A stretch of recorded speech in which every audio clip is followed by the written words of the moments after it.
अस्सलाम वालेकुम जी। आज की इस वीडियो में हम HTML का एक टेम्पलेट बनाने जा रहे हैं। बूटस्ट्रैप जो है ना एक फ्रेमवर्क है जिसे ट्विटर ने बनाया था। बूटस्ट्रैप की जो बिल्ट इन क्लासेस हैं ये जो है ना रिस्पॉन्सिव वेबसाइट बनाने में हेल्पफुल होती हैं। अब रिस्पॉन्सिव वेबसाइट बनाने में कितना से हेल्पफुल होती हैं या रिस्पॉन्सिव वेबसाइट्स क्या होती हैं। रिस्पॉन्सिव वेबसाइट्स एक ऐसी वेबसाइट होती है या वेबसाइट्स होती हैं जो कि जिनको जब मोबाइल पर ओपन किया जाए तो वो मोबाइल के हिसाब से अपने आप को एडजस्ट कर लेती हैं। या जिस तरह के ये मेरे पास एक PSD की फ़ाइल है जिसे कि हम HTML टेम्पलेट में कन्वर्ट करेंगे। इस लेआउट को जो है ना हम पूरा जो है ना इस लेआउट को HTML टेम्पलेट में कन्वर्ट करेंगे विद बूटस्ट्रैप। तो अब जिस तरह से आपको नज़र आ रहा होगा कि ये पिक्चर है पड़ी, तो ये जब हम मोबाइल पर ओपन करेंगे, हम लैपटॉप में किस तरह से देख रहे होते हैं लेकिन मोबाइल पर जब हम उसे देखेंगे तो ये किसी और तरह से नज़र आएगी। तो ये बूटस्ट्रैप की जो क्लासेस होती हैं ना ये ऑटोमेटिकली इसको रिस्पॉन्सिव कर देती हैं, इसका साइज़ को एडजस्ट कर देती हैं और मोबाइल फ्रेंडली बना देती हैं इसे।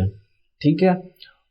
और इस ट्यूटोरियल को आपको फर्दर समझने के लिए थोड़ा बहुत HTML और CSS का नॉलेज होना ज़रूरी है। बाकी इंशाल्लाह सारी चीज़ें मैं ख़ुद कवर करने की कोशिश करूँगा। मैं आपको हर चीज़ अच्छे से समझाने की कोशिश करूँगा, अपनी तरफ से फुल एफर्ट करूँगा। और अगर आप चाहते हैं कि बूटस्ट्रैप से किस तरह से without even coding a single line आप किस तरह से पूरी वेबसाइट को बूटस्ट्रैप से बना सकते हैं, किसी भी लेआउट को HTML टेम्पलेट में बना सकते हैं, उसका अगर आपको ट्यूटोरियल चाहिए तो आप कमेंट सेक्शन में मुझे बता देना, मैं उसका ट्यूटोरियल भी बना दूंगा। Let's move on. मैं एक न्यू फोल्डर बनाता हूँ जिसमें जो है ना मैं अपनी सारी फाइल वगैरह रखूँगा। इसका नाम मैं रख देता हूँ, इस टेम्पलेट का नाम ऑनलाइन कोर्सेज। और इससे मैं जो है ना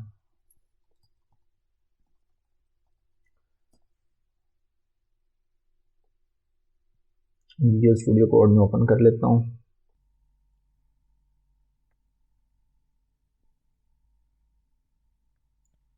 और इसमें मैं जो है ना एक इंडेक्स की फ़ाइल बना लेता हूँ। इंडेक्स की फ़ाइल वो वाली फ़ाइल होती है जो कि जैसे ही हम अपना ब्राउज़र रन करते हैं, जो इस वेबसाइट का जो पहला पेज लोड होता है या पहली फ़ाइल जो लोड होती है वो इंडेक्स की फ़ाइल होती है। ठीक है।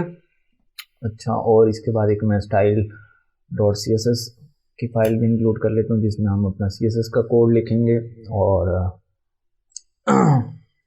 इसमें मैं HTML5 का एक बेसिक टेम्पलेट ऐड कर लेता हूँ और इसमें डॉक्यूमेंट को रिमूव करके इसका नाम दे देता हूँ ऑनलाइन कोर्सेज। ठीक है। अच्छा जी, अब हम अपनी PSD को देखते हैं। इसमें हमें ना क्या क्या चीज़ों की ज़रूरत पड़ेगी, पहले हम उसको देखते हैं। हमारे पास ये एक हेडर सेक्शन है जिसमें हमारे पास एक बैकग्राउंड इमेज है और उसके ऊपर हमारे पास कुछ कंटेंट है, लाइक इस पर लिखा हुआ है, ये हेडिंग है और ये पैराग्राफ है और ये बटन है। ठीक है। तो ये एक हेडर आ जाएगा। उसके बाद ये एक डिव है पड़ा, प्राइसिंग का डिव है पड़ा। उसके अंदर फिर ये कंटेनर है पड़ा जिसके अंदर ये पूरा सेल्स का है पड़ा। और ये पूरा जो है ना एक चेकआउट का फॉर्म है पड़ा जिसे जो है ना फिल करना और सबमिट करना, जिसमें हमने अपने क्रेडिट कार्ड डेबिट कार्ड की इंफॉर्मेशन वगैरह एंटर करनी है और इवन कि हम अपने क्रेडिट कार्ड की डिटेल्स को एंटर करेंगे। तो इसके लिए पहले देखते हैं जी हमें क्या, एक हेडर की ज़रूरत है, एक इस डिव की ज़रूरत है, एक इस डिव की ज़रूरत है और एक और डिव की ज़रूरत है। ये चेकआउट वाले डिव की ज़रूरत है। ठीक है, लेट्स डू दैट। ये पहले मैं एक कमेंट लिख लेता हूँ, स्टार्ट ऑफ हेडर।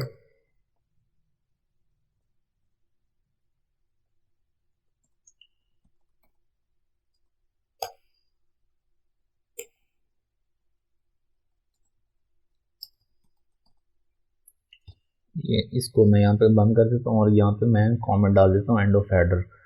उसके बाद जो मुझे दूसरा डिव की ज़रूरत पड़नी है, मैं इसको क्लास का नाम देता हूँ प्राइसिंग हेडर। और उसके बाद मुझे एक ये सेल्स का कंटेनर चाहिए।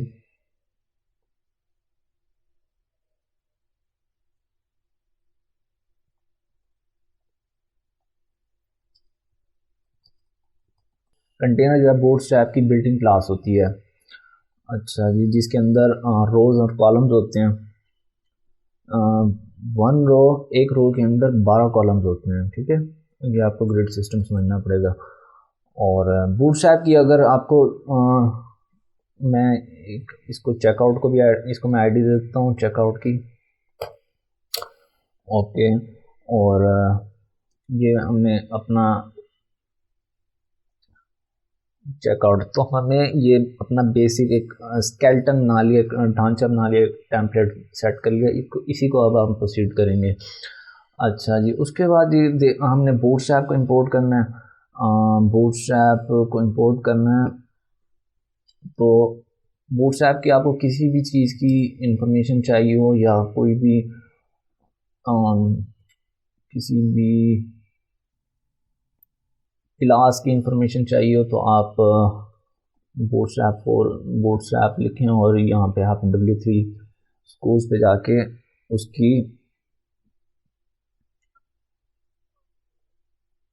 उसको जाके रीड कर सकते हैं, ठीक है। और यहाँ पे जो है ना बूटस्ट्रैप 4 की यहाँ पे ऑल क्लासेस भी हैं। आप डिफरेंट तरह की चीज़ों को पढ़ सकते हैं कि ये वाली बैच सक्सेस क्या करता है, ब्लॉक आउट क्या करता है, अगर ब्लॉक आउट की क्लास लगाएंगे, ठीक है। डिफरेंट तरह की चीज़ें आप इसे ट्राइड भी कर सकते हैं। ये कार्ड है पड़ा, तो इस कार्ड को क्या करेगा, इस तरह का कार्ड बना देगा, इसको आप प्ले कर सकते हैं इसके साथ, ठीक है। उसके बाद जी हम बूटस्ट्रैप के ऑफिशियल डॉक्यूमेंटेशन पर भी जाके आप रीड करना चाहें तो रीड कर सकते हैं। बूटस्ट्रैप फॉर डॉक्यूमेंटेशन, तो यहाँ पर जाकर भी आप कोई भी आपको अगर लेटेस्ट और बूटस्ट्रैप की डॉक्यूमेंटेशन चाहिए तो आप यहाँ पर आके रीड कर सकते हैं। उसके बाद जो है ना हम देखते हैं जी हम बूटस्ट्रैप को अपने प्रोजेक्ट में किस तरह से इंपोर्ट करते हैं। तो उसके लिए करना है बूटस्ट्रैप 4 CDN लिखना है। हम इसका एक ऑनलाइन लिंक ले लेंगे, हम इसे डाउनलोड नहीं करने जा रहे। गेट्स बूटस्ट्रैप CDN, तो यहाँ से ये बूटस्ट्रैप CDN का मैं लिंक उठा लूँगा। ये इसकी स्टाइल शीट है, जो कि मैं स्टाइल शीट का लिंक कॉपी कर लूँगा। ये ऑनलाइन लिंक है जो कि बूटस्ट्रैप की क्लासेस को ऑटोमेटिकली इंपोर्ट कर देगा। मैं इसे लिंक करवा लेता हूँ। यहाँ पे मैं अपने हेड में इसको इंपोर्ट करवाते होते हैं, ठीक है। लिंक CSS, और यहाँ पे मैं जो ना इसकी जगह उस स्टाइल शीट का लिंक डाल दूँगा, ठीक है। और उसके बाद मैं अपनी वो दूसरी वाली CSS का लिंक भी डाल दूँ जो कि मैंने style.css की बनाई हुई है। इसको हम एंड में डालेंगे, इसलिए कि अगर कोई क्लास की जो हमें बूटस्ट्रैप के अलावा जो हम अपनी कस्टम स्टाइलिंग करती हैं तो वो ओवरराइड उस पर होनी चाहिए style.css। अगर मैं इसे ऊपर लिख देता हूँ तो बूटस्ट्रैप की क्लासेस पे कुछ ओवरराइड नहीं होगा जो भी मैं अपनी कस्टम स्टाइलिंग करूँगा, ठीक है। इसलिए इसको मैंने नीचे लिखा है। और इसके अलावा जो है ना मैं इसकी जावास्क्रिप्ट की फाइल को भी इंक्लूड कर लेता हूँ। इसको मैंने यहाँ पे कॉपी किया और इसको यहाँ पे बॉडी के एंड पर जो है ना हम इसको इंपोर्ट करते होते हैं। स्क्रिप्ट सोर्स, ये लिख दिया हमने स्क्रिप्ट। और इसके बाद ये वाली फाइल भी इंक्लूड कर लेते हैं जावास्क्रिप्ट की, एंड हम ये भी कर लिया। अच्छा, अब बूटस्ट्रैप जो है ना हमारी प्रोजेक्ट में इंपोर्ट हो चुका है और हम इसे यूज़ करने के लिए रेडी हैं पड़े, ठीक है।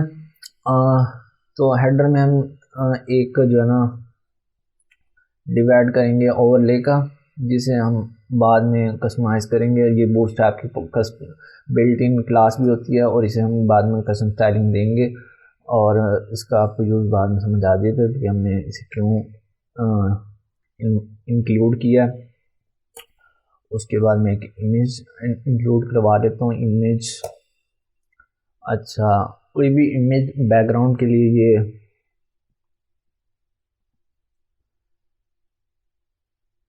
यहाँ पर ये लैपटॉप की पिक्चर है। मैं यहाँ पर कोई इंटरनेट से कुछ और उठा लेता हूँ। पिक्साबे पे जा सकते हैं।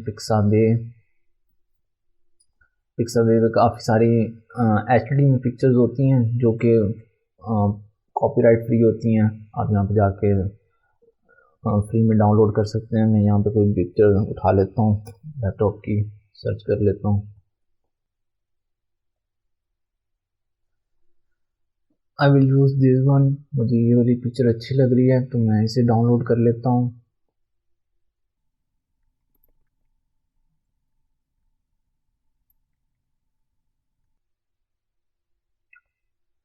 तो ये इमेजेस का फोल्डर मैंने ऐड कर दिया, इसमें लैपटॉप की इमेज ऐड हो गई है। मैं इसे यहाँ पे उसका सोर्स दे देता हूँ, images slash laptop dot JPG, और आल्ट में मैं कोई भी नाम, अगर इमेज लोड नहीं होती तो उसका क्या नाम लैपटॉप रख देता हूँ।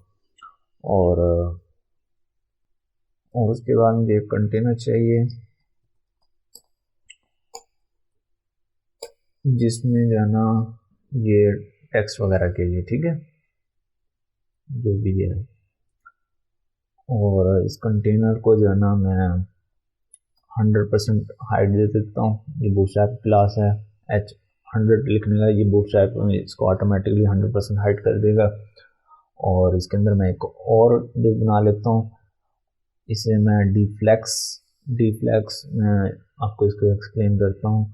और इसके अलावा हाइट इसे भी 100% दे देता हूँ। टेक्स्ट सेंटर और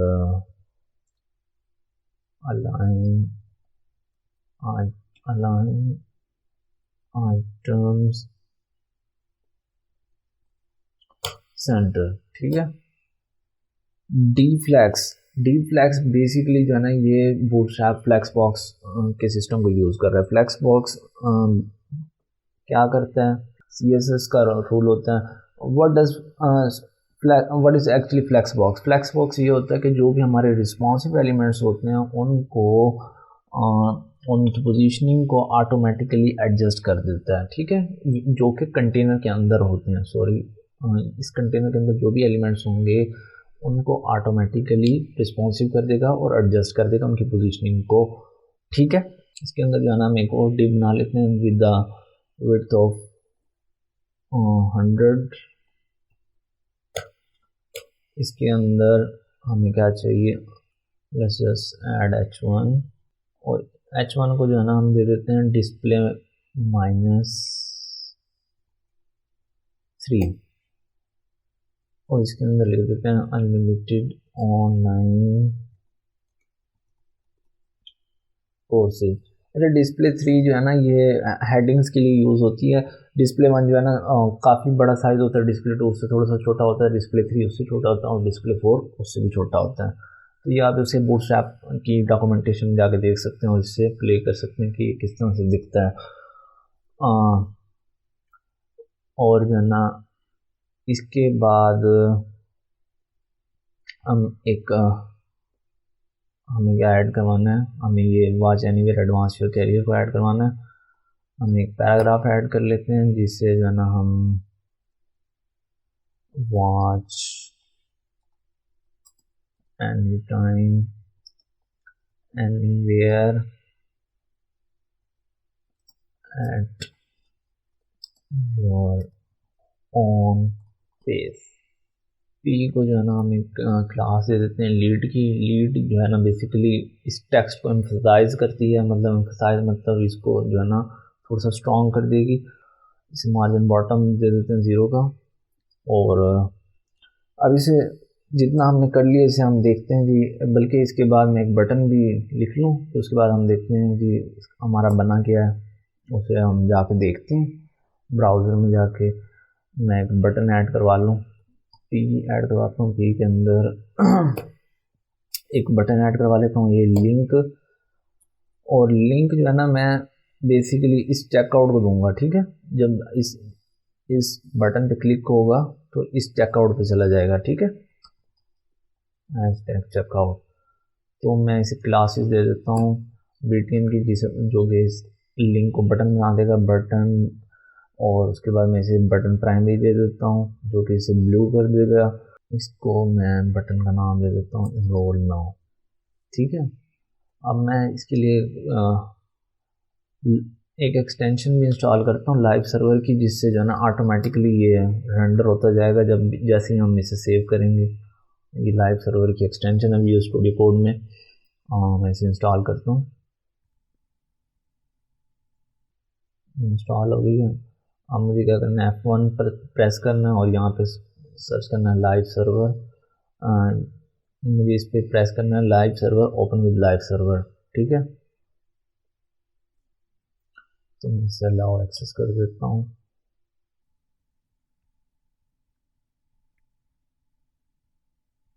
तो मैं इसे अलाउ सर्वर कर दिया।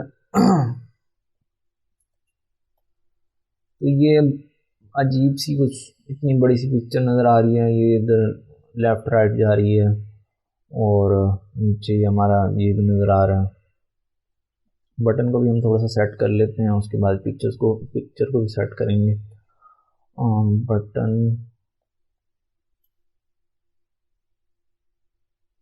Margin from top and bottom इसे दे देते हैं 5 का, और इसे पैडिंग दे देते हैं लेफ्ट एंड राइट से 5 की पैडिंग दे देते हैं, और पैडिंग दे देते हैं इसे टॉप एंड बॉटम से 2 की। ठीक है,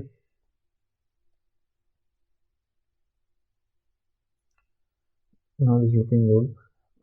बट हमें इस पर कुछ CSS की स्टाइलिंग अप्लाई करनी है ताकि कुछ इमेज सेट हो और जो ना, और ये जो हमारा टेक्स्ट है वो इसके ऊपर आ सके। अच्छा जी, सबसे पहले हमने जाना है जी स्टाइल डॉट CSS में हम एक बेसिक स्टाइलिंग ऐड कर लेते हैं। HTML बॉडी, हाइट 100%, विड्थ भी 100%। अच्छा, जब HTML में और बॉडी को हम हाइट और विड्थ 100% देते हैं तो इसका मतलब ये है कि जो बाकी के जितने भी एलिमेंट्स होंगे ना, तो हम उनको भी परसेंटेजेस में वैल्यूज दे सकते हैं। ठीक है, उसके बाद जो ना हम इसको मार्जिन दे देते हैं, margin from top and bottom 0 and left from left and right auto. अच्छा, मार्जिन का मैं आपको एक और बताऊं। फॉर एग्जांपल मैंने दिया इस तरह 0 1 2 1। ठीक है, अब ये वाली ये क्लॉकवाइज चलती है। ये 0 जो है ये टॉप से है, मार्जिन फ्रॉम टॉप है। ये 1 जो है फ्रॉम राइट है, ये 2 जो है फ्रॉम बॉटम है, 1 जो है फ्रॉम लेफ्ट है। बट अगर मैं दो वैल्यूज देता हूँ 0 एंड ऑटो, ये पहली जो होगी ये टॉप एंड बॉटम के लिए काउंट होगी और ये वाली जो है लेफ्ट एंड राइट के लिए। बट अगर मैं सिर्फ एक वैल्यू देता हूँ ये चारों तरफ से काउंट होगी। ठीक है, 0 एंड ऑटो फिलहाल के लिए मैं दे रहा हूँ।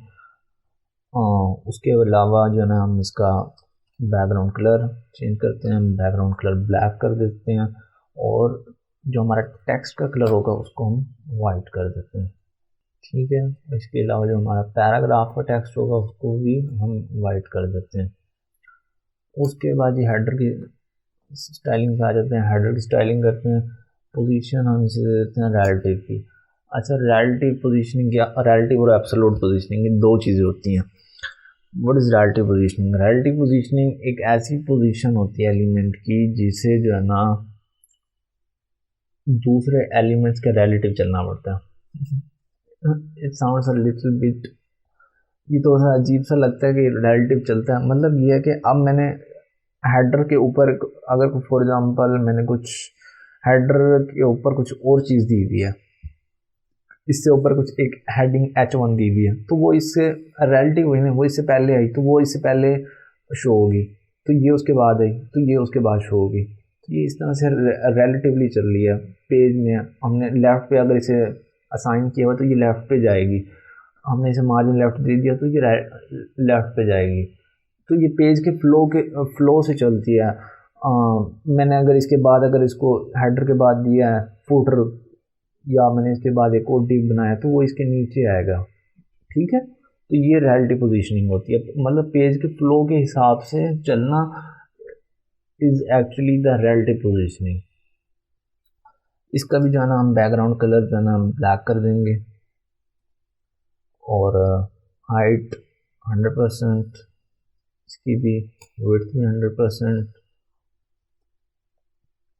और मिनिमम हाइट जो है ना हम 25 रैम कर देंगे। अच्छा, मिनिमम हाइट 25 रैम का मतलब ये है कि it is actually 25 times greater than the font size of that header.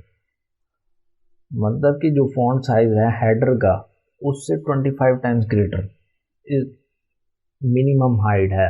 Minimum height मतलब कि इस उसकी हाइट बेशक स्क्रीन साइज जितना मर्जी छोटा हो जाए, मोबाइल स्क्रीन पर भी देख रहे हैं उसकी साइज, उसका स्क्रीन साइज भी जितना मर्जी छोटा हो जाए, इस हाइट से कम नहीं होगा हेडर का। ठीक है, तो और ओवरफ्लो जो है ना हम इसका हिडन कर देंगे, मतलब कि ये जो है ना इमेज जो है ना हमारी पेज से भी बाहर निकल लिए तो हमने इसका ओवरफ्लो हिडन कर दिया कि अगर पेज से बाहर निकल ले तो बाकी जो है ना ख़त्म हो जाए।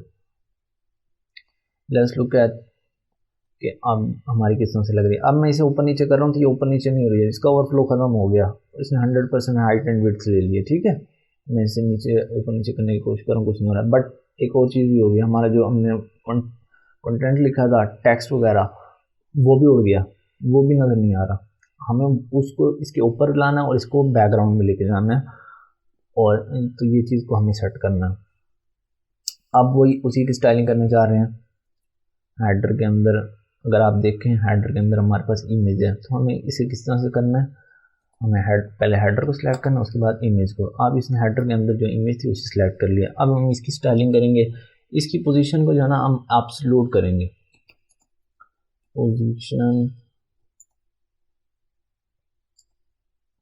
Absolute positioning. What is absolute positioning?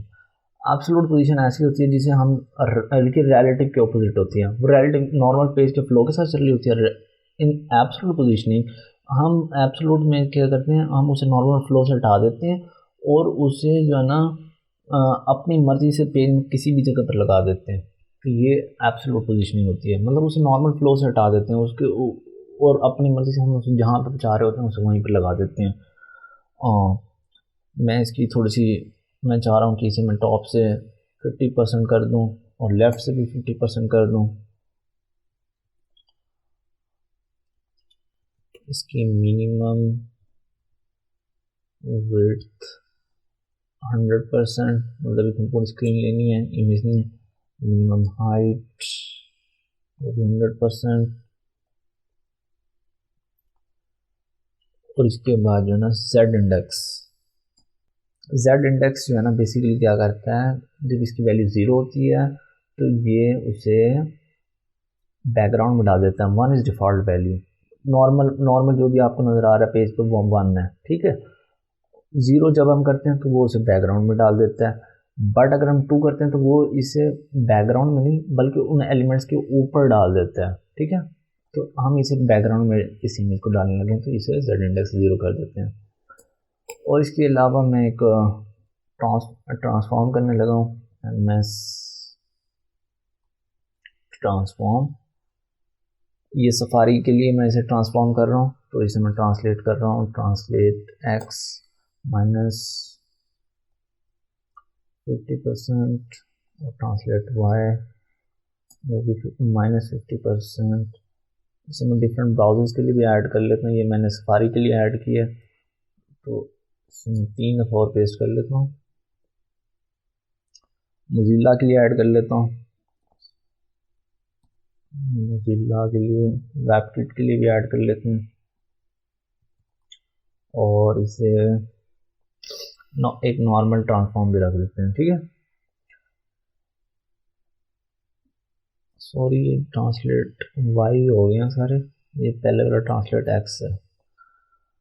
अच्छा, what is actually transform is doing, translate क्या करता है कि जो है ना एलिमेंट को हम, ये भी एब्सोल्यूट की तरह होता है, हम इसे एब्सोल्यूट के साथ वर्क करता है और इसे हम अपनी मर्जी से एलिमेंट को पुश करते हैं जहाँ पे हम चाह रहे होते हैं। तो इससे इसको बेटर समझने के लिए हम यहाँ पे लिख सकते हैं ट्रांसफॉर्म एम्बियन। तो यहाँ पर आके आप इसके साथ इसको अच्छे से समझ सकते हैं। आप इसको करेंगे, ये देखेंगे इस तरह से 50% प्लस था तो 50% प्लस था तो ये राइट साइड पे नीचे गया। इस तरह से आप इसकी वैल्यूज को चेंज करेंगे। अगर -50% गया तो ऊपर जाएगा, लेफ्ट पे जाएगा, एक्स एक्सिस पे है तो लेफ्ट पे जाएगा और वाई एक्सिस पे आया तो ऊपर जाएगा, माइनस में है तो इस तरह से आप डिफरेंट वैल्यूज़ को चेंज करके और इसको यहाँ पर बेटर अंडरस्टैंड कर सकते हैं। और अब हम अपना पेज देखते हैं कि वो किस तरह से दिख रहा है। अच्छा, अभी भी हमें अपना वो पिक्चर तो कुछ सही हो गई है, बट हमें अभी भी वो नज़र नहीं आ रहा जो हम चाह रहे हैं। हमें वो वाला जो हमारा कॉन्टेक्स्ट है वो नज़र नहीं आ रहा। अब हमें हेडर के जो कंटेनर है ना, इसको सेट करना है, इसको लाना है उसके ऊपर। तो हम क्या करते हैं, हेडर डॉट कंटेनर, इसकी पोजीशन हम रिलेटिव कर देते हैं। रिलेटिव मैंने आपको पहले बताया कि रिलेटिव क्या होता है, और इससे इसका जो कॉन्टेक्स्ट है उसको क्या करना है, ऊपर लाना, जस्ट, और कुछ भी नहीं करना। तो ये इसके कॉन्टेक्स्ट जो है ना इसके ऊपर आ गया, but it is not centred. हम देख लेते हैं कि क्या प्रॉब्लम है।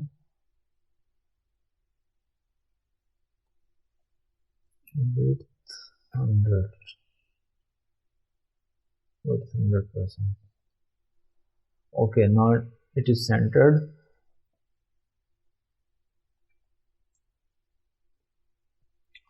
अच्छा जी, हम आपको याद होगा हमने यहाँ पे एक ओवरले बनाया था डिव, लेकिन इसमें कुछ ऐड नहीं करा था। इसकी अब हमने ना इसमें जो ना हमने ओवरले ऐड करना है। तो ओवरले की हम कुछ कस्टम स्टाइलिंग ऐड करेंगे, उसको आपने देखना है डॉट ओवरले, और इसमें जो है ना हम कुछ प्रॉपर्टीज़ ऐड करेंगे। पोजीशन मैं इसमें एब्सोल्यूट दे देता हूँ, जैसे इसे मैंने ऊपर लेके जाना है लेफ्ट राइट पे, नॉर्मल फ्लो से हटाना है, इसलिए मैं इसमें एब्सोल्यूट कर रहा हूँ। टॉप से 0, मतलब ऊपर से इसकी 0% हो जाएगी, लेफ्ट से भी 0 तक ये टॉप लेफ्ट पे आ जाए, और हाइट 100% पे इसकी पूरी हाइट, और विड्थ भी 100% करूँगा। बैकग्राउंड कलर ब्लैक, क्योंकि मैं डार्कर थीम बनाना है ना। तो उसके अलावा ओपेसिटी को बताता हूँ, जेड इंडेक्स जो है ना हम कर लेते हैं। जेड इंडेक्स जो है ना इसका डिफ़ॉल्ट जो होता है वो अच्छा, इसकी ओपेसिटी की वैल्यू होती है 0 से 1 तक, ठीक है। 1 होता है कि ये ओपेसिटी जो मैंने बैकग्राउंड कलर दिया है ये फुल शो होगा, इसके अलावा कुछ शो नहीं होगा। ये देखें, ये बिल्कुल ब्लैक हो गया। अगर मैं इसे 0 कर देता हूँ तो ये बिल्कुल ख़त्म हो गया, ये बिल्कुल ट्रांसपेरेंट हो गया। बट अगर मैं इसकी वैल्यू को दरमियान में कहीं एडजस्ट करता हूँ तो इसकी चेंजिंग आपको नज़र आएगी। 0.5 किया तो ये इस तरह से थोड़ा सा डार्क हो गया। 0.7 करता हूँ तो ये इस तरह से हो गया, ठीक है। तो ये ओपेसिटी होती है। अच्छा, हमारी जो पिक्चर है ना वो कोई अच्छी नहीं मिली, मैंने एक और मेरे पास एक और पिक्चर पड़ी हुई है, मैं वो यूज़ करता हूँ।